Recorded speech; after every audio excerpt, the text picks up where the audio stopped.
아침에 눈을 뜨면 늘 베개 밑을 더듬습니다. 손가락 끝에 종이가 닿으면 그제야 잠이 깹니다. 접힌 종이를 펼치면 크레파스로 그려진 그림 한 장이 나옵니다. 노란색 해가 크게 그려져 있고 그 아래 빨간 지붕집 하나, 그리고 손을 잡고 서 있는 두 사람. 아이가 쓴 글씨로 할머니 사랑해요라고 적혀 있습니다. 이 그림을 받은 날부터 벌써 6년이 지났습니다. 그동안 나는 이 그림을 버릴 수 없었던 게 아니라 버리지 못했던 것입니다. 아이의 엄마는 내 딸입니다. 그 딸과 나는 한참 전에 말을 끊었습니다. 전화번호도 지웠고 문자도 차단했습니다. 그러나 손주가 남긴 이 그림만큼은 내 손에서 떠나지 않았습니다. 매일 아침 이 그림을 펼칠 때마다 나는 뭔가 잘못됐다는 생각이 들지만 그래도 어디서부터 다시 풀어야 할지 알 수 없습니다. 오늘은 그 이야기를 해보려 합니다. 딸아이는 어릴 때부터 고집이 셌습니다. 한번 마음먹으면 꺾이지 않는 성격이었고 내 말을 잘 듣지 않았습니다. 그래도 공부는 잘했습니다. 집안 형편이 넉넉하지 않았는데도 장학금을 받아가며 대학까지 졸업했고 취직도 남들보다 빨리 했습니다. 나는 딸이 자랑스러웠습니다. 힘들게 키운 보람이 있다고 생각했습니다. 그런데 딸이 30살이 되던 해에 결혼하겠다며 남자를 데려왔습니다. 일요일 오후였습니다. 딸이 전화로 오늘 저녁에 소개시켜 드릴 사람이 있다고 했고 저녁 6시쯤 집 앞에 차를 세웠습니다. 처음 본 순간부터 마음에 들지 않았습니다. 남자는 28쯤 되어 보였고 머리는 길었으며 옷차림도 단정하지 못했습니다. 인사는 성의 없이 했고 눈빛은 불안해 보였으며 말투도 어눌했습니다. 직장도 자주 옮긴다고 했고 집안 형편도 우리보다 나을 게 없어 보였으며 부모님은 시골에 계신다고 했습니다. 식사를 하는 내내 나는 불편했습니다. 딸은 그 남자 옆에 앉아 자꾸 웃었고 남자는 어색하게 고개만 끄덕였으며 남편은 중간에서 이것저것 물어보며 분위기를 풀려 했습니다. 식사가 끝나고 남자가 먼저 일어나 인사하고 나갔습니다. 딸이 배웅하러 나가고 나는 남편에게 말했습니다. 저 남자 안 될 것 같아. 뭔가 불안해 보여. 남편은 한 번 더 만나보자고 첫인상만으로 판단하지 말자고 했지만 나는 이미 마음을 정한 상태였습니다. 딸이 들어왔을 때 나는 조금만 더 생각해 보라고 말했습니다. 세상에 남자가 그 사람밖에 없냐고, 지금 결혼하면 고생길이 뻔하다고, 엄마 눈에는 안정적이지 못해 보인다고 말했습니다. 딸은 그 말을 듣고 얼굴이 굳었습니다. 엄마는 내 인생을 믿지 않는 거냐고, 내가 선택한 사람을 왜 그렇게 무시하냐고, 처음 보고 뭘 안다고 그러냐고 목소리를 높였습니다. 나는 무시하는 게 아니라 걱정하는 거라고 엄마 입장에서 당연한 말 아니냐고 대받았습니다. 그날 이후로 딸과 나는 말수가 줄어들었습니다. 서로 얼굴을 봐도 인사만 겨우 하고 밥상에 앉아도 말이 없었으며 남편은 중간에서 중재하려 했지만 소용이 없었습니다. 결국 딸은 우리 반대를 무릅쓰고 그 남자와 결혼했습니다. 결혼식 날 나는 가지 않으려 했습니다. 남편이 억지로 끌고 가다시피 해서 겨우 참석했지만 축하 인사 한마디 제대로 하지 못했습니다. 예식장에 들어서서 딸을 봤을 때 딸은 하얀 드레스를 입고 서 있었고 웃고 있었지만 그 웃음이 진짜 행복한 웃음인지 알 수 없었습니다. 사진 찍을 때도 웃지 못했고 딸과 눈도 마주치지 못했으며 축의금 봉투를 건네면서도 아무 말하지 못했습니다. 그날 밤 집으로 돌아와서 나는 한참을 울었습니다. 내가 왜 이러는지 스스로도 알 수 없었습니다. 딸이 행복하길 바라는 건데 왜 이렇게 마음이 무너지는지 이해할 수 없었습니다. 결혼 후 몇 년 동안 딸과는 거의 연락이 없었습니다. 명절 때 얼굴 한 번씩 보는 게 전부였고 그마저도 어색하고 불편했습니다. 사위는 나를 피했고 나도 사위를 마주 대하기 싫었으며 딸은 중간에서 어쩔 줄 몰라 했습니다. 그러다 손주가 태어났다는 소식을 들었습니다. 딸이 문자를 보냈습니다. 엄마, 나 아기 낳았어요. 건강한 딸이에요. 나는 그 문자를 보고도 답장을 바로 하지 못했습니다. 축하한다고 쓰려다가 지우고 건강하냐고 쓰려다가 또 지웠으며 손가락이 화면 위를 맴돌기만 했습니다. 결국 며칠 뒤에야 짧게 답장을 보냈습니다. 건강 챙기고 그게 전부였습니다. 남편은 병원이라도 가보자고 했지만 나는 고개를 저었습니다. 아직 마음이 준비되지 않았다고 조금 있다가 가겠다고 말했습니다. 그러나 조금은 길어졌고 결국 산후조리원에 있는 동안 한 번도 가지 못했습니다. 밤마다 생각했습니다.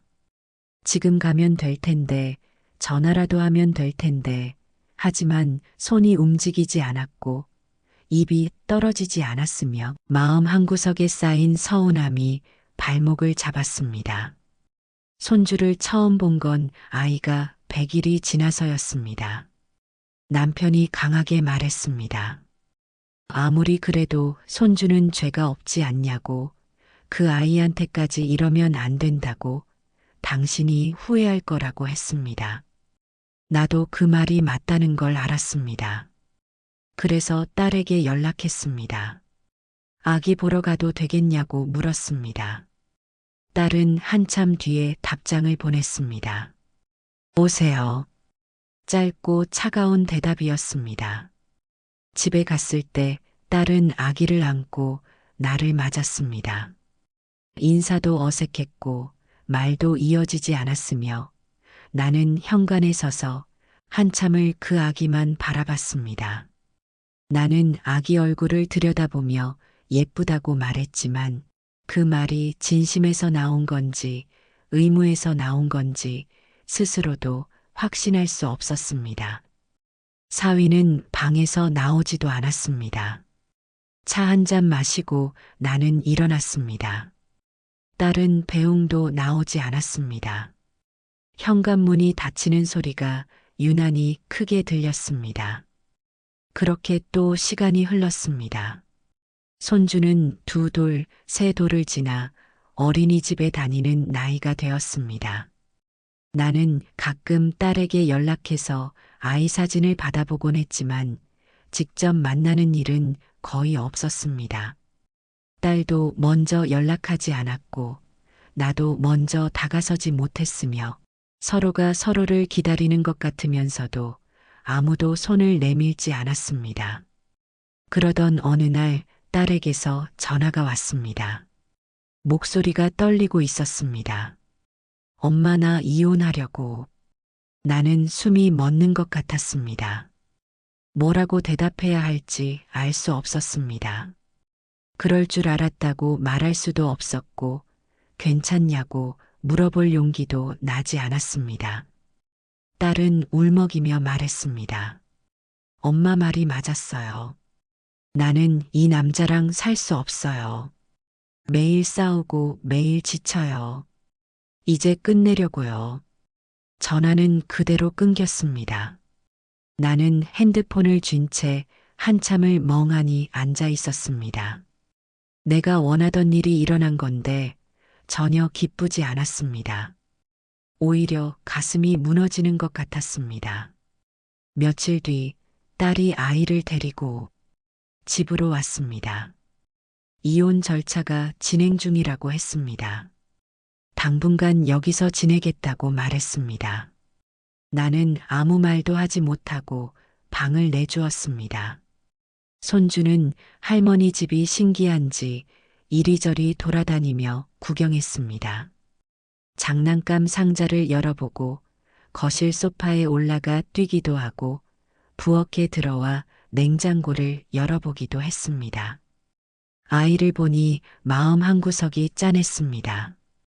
이 아이는 아무 잘못도 없는데 어른들 때문에 이렇게 흔들리고 있었습니다.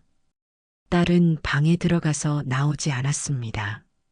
밥을 차려줘도 조금만 먹고 다시 방으로 들어갔고 말도 거의 하지 않았으며 눈도 마주치지 않았습니다. 나는 뭐라고 위로해야 할지 알 수 없었습니다. 엄마가 그렇게 말했잖아 라고 할 수도 없었고 이제 다 잘 될 거야 라고 말하기엔 상황이 너무 무거웠습니다. 그렇게 딸과 손주가 우리 집에서 지낸 지 한 달쯤 되었을 때였습니다. 밤마다 방문 너머로 딸의 흐느끼는 소리가 들렸고 손주는 엄마 왜 우냐고 물었으며 나는 그 소리를 들으며 잠을 이루지 못했습니다. 낮에는 손주와 둘이 있는 시간이 많았습니다. 딸은 구직 활동을 하러 나갔고 나는 손주를 봐야 했으며 아이는 할머니 옆에 앉아 그림책을 보거나 TV를 봤습니다. 어느 날 저녁 손주가 내 방으로 들어왔습니다. 손에 크레파스와 도화지를 들고 있었습니다. 할머니 나랑 그림 그릴래요? 아이가 물었습니다. 나는 피곤하다고 말하려다가 그만뒀습니다.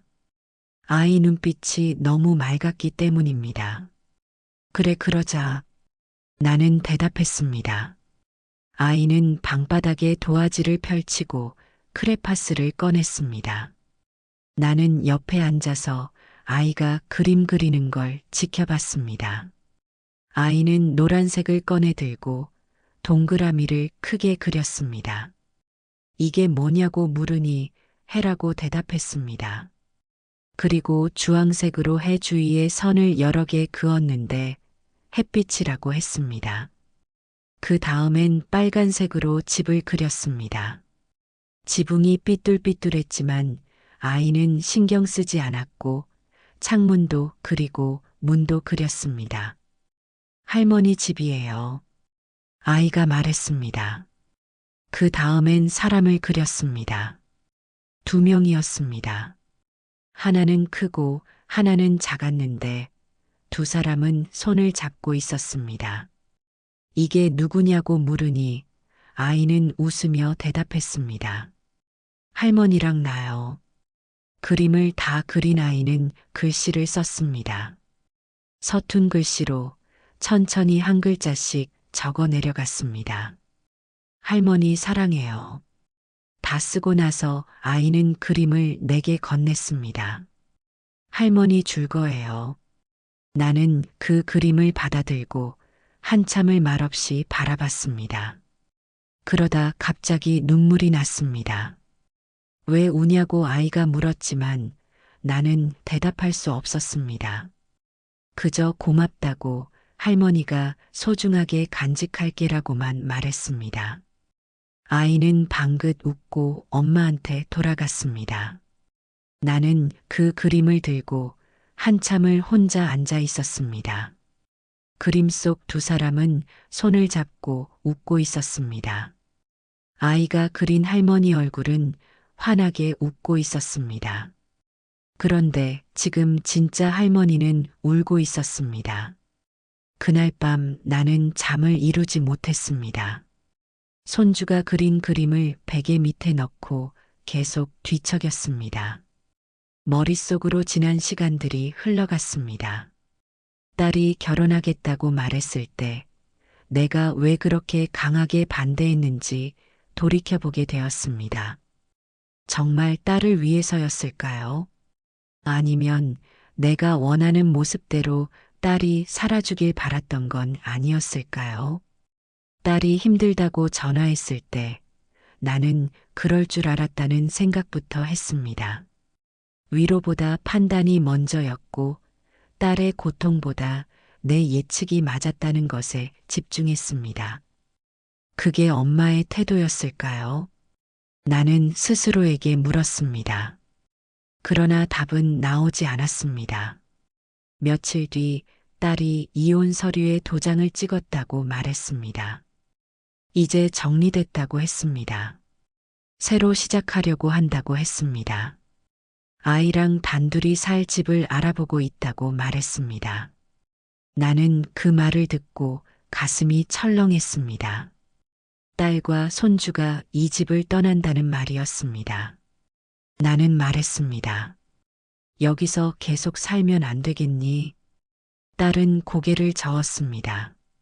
엄마랑 같이 살면 또 부딪힐 것 같아요. 나는 이제 혼자 해보고 싶어요. 딸의 목소리는 단호했습니다. 나는 더 이상 말하지 못했습니다. 그날 밤 나는 또 그림을 꺼내봤습니다. 손을 잡고 웃고 있는 두 사람. 이 그림처럼 살 수 있는 기회가 이제 얼마 남지 않았다는 생각이 들었습니다. 다음 날 아침 나는 절에 갔습니다. 오랜만에 찾는 절이었습니다. 법당 안은 고요했고 향 냄새가 조용히 퍼지고 있었으며 부처님 앞에 촛불이 흔들리고 있었습니다. 스님께서는 법문을 하고 계셨습니다. 부처님께서는 사랑하는 이를 내 뜻대로 만들려는 마음이 바로 고통의 뿌리라고 하셨다고 했습니다. 진정한 사랑은 상대를 있는 그대로 존중하고 그의 선택을 믿어주는 것이라고 하셨으며 내가 옳다고 믿는 길을 강요하는 순간 사랑은 집착이 되고 관계는 무너진다고 하셨습니다. 나는 그 말을 듣는 순간 가슴이 뜨끔했습니다. 내가 딸에게 했던 모든 말들이 떠올랐습니다. 나는 사랑한다는 이름으로 딸을 올가맸고 딸의 선택을 믿지 않았으며 딸의 삶을 존중하지 않았습니다. 그 결과 딸은 나를 떠났고 손주마저 멀어지고 있었습니다. 법문이 끝나고 스님께 따로 찾아갔습니다. 제 이야기를 짧게 말씀드렸습니다. 스님은 고개를 끄덕이시며 들어주셨습니다. 그리고 조용히 말씀하셨습니다. 보살님, 지금이라도 늦지 않았습니다. 부처님께서는 마음을 바꾸는데 나이도 때도 없다고 하셨습니다. 중요한 건 지금 이 순간 내가 어떤 마음을 내느냐 하는 것입니다. 딸에게 미안하다는 말 한마디, 그동안 힘들었겠다는 위로 한마디가 쌓인 벽을 무너뜨릴 수 있습니다. 손주가 그린 그림은 보살님께 기회를 주는 부처님의 손길인지도 모릅니다. 그 기회를 놓치지 마십시오. 스님의 말씀을 듣고 나는 눈물이 났습니다. 그동안 내가 얼마나 딸을 아프게 했는지, 얼마나 손주와의 시간을 낭비했는지 깨달았습니다. 집으로 돌아오는 길에 나는 마음을 정했습니다. 오늘 저녁 딸에게 말해야겠다고 생각했습니다. 그동안 미안했다고, 내 선택을 존중하지 못해서 미안했다고, 이제라도 함께 살고 싶다고 말하기로 했습니다. 집에 도착했을 때 딸은 짐을 싸고 있었습니다. 이사갈 집을 구했다고 했습니다. 다음 주에 나간다고 말했습니다. 나는 숨을 깊이 들이쉬고 딸을 불렀습니다. 딸아. 딸이 고개를 들었습니다. 나는 천천히 말했습니다. 엄마가 미안했다. 그동안 내 마음 한번 제대로 물어보지 않았고 엄마 생각만 강요했구나. 내가 힘들 때 옆에 있어주지 못했고 내가 아플 때 위로하지 못했어. 엄마가 정말 잘못했구나. 딸은 놀란 표정으로 나를 바라봤습니다. 엄마는 내가 행복했으면 좋겠다고 생각했는데 그게 내 방식이 아니라 엄마 방식이어야 한다고 착각했어. 그래서 너를 힘들게 했구나. 이제라도 엄마가 바뀌고 싶어. 내 곁에 있고 싶어. 손주랑도 같이 살고 싶어. 여기서 계속 살면 안 되겠니? 딸의 눈에 눈물이 고였습니다. 엄마 저도 미안했어요. 저도 엄마 마음을 몰라줬어요. 엄마는 날 걱정한 건데 저는 그걸 간섭이라고만 생각했어요. 저도 잘못했어요. 우리는 그렇게 한참을 부둥켜 안고 울었습니다. 손주가 다가와서 왜 우냐고 물었습니다. 딸이 아이를 안아 올리며 말했습니다. 엄마랑 할머니가 이제 친구가 됐거든. 이건 기쁜 눈물이야. 그날 이후로 우리는 함께 살기 시작했습니다. 물론 처음부터 쉽지는 않았습니다. 오래된 습관은 쉽게 바뀌지 않았고 가끔 부딪힐 때도 있었습니다. 딸이 늦게 들어오면 걱정이 되어 잔소리를 하려다가 입을 다물었고 손주가 때를 쓰면 혼내려다가 딸의 방식을 존중했으며 딸이 실수하면 지적하려다가도 그냥 넘어갔습니다. 그러나 예전과 달라진 건 이제 우리는 서로의 말을 들으려 했다는 것입니다. 내가 먼저 사과하고 딸도 자기 생각을 차분히 말했으며 손주는 할머니 할머니 하며 따라다녔습니다. 나는 그 아이와 그림도 그리고 책도 읽어주며 시간을 보냈고 저녁에는 함께 산책도 나갔으며 주말에는 공원에도 갔습니다. 그 그림은 지금도 내 베개 밑에 있습니다. 매일 아침 그 그림을 보며 나는 오늘도 손주와 딸을 사랑으로 대하겠다고 다짐합니다. 집착이 아닌 사랑으로, 강요가 아닌 존중으로 함께 살아가겠다고 마음먹습니다. 부처님께서는 말씀하셨습니다. 모든 괴로움은 집착에서 비롯되고 모든 행복은 내려놓음에서 시작된다고 하셨습니다. 내가 옳다는 생각, 내 방식이 최선이라는 믿음, 상대가 내 뜻대로 움직여야 한다는 기대, 이 모든 것이 집착입니다. 진정으로 사랑한다면 상대의 선택을 믿고 기다려야 합니다. 비록 그 길이 내가 보기엔 힘들어 보여도 그것이 상대가 선택한 길이라면 옆에서 지켜봐 주는 것이 진짜 사랑입니다. 스님께서는 이렇게도 말씀하셨습니다. 가족은 소유의 대상이 아니라 함께 걷는 동반자라고, 각자의 길을 존중하면서도 서로를 응원하는 것이 가족의 참된 모습이라고 하셨습니다. 나는 그 말씀을 가슴에 새기고 살아가려 합니다.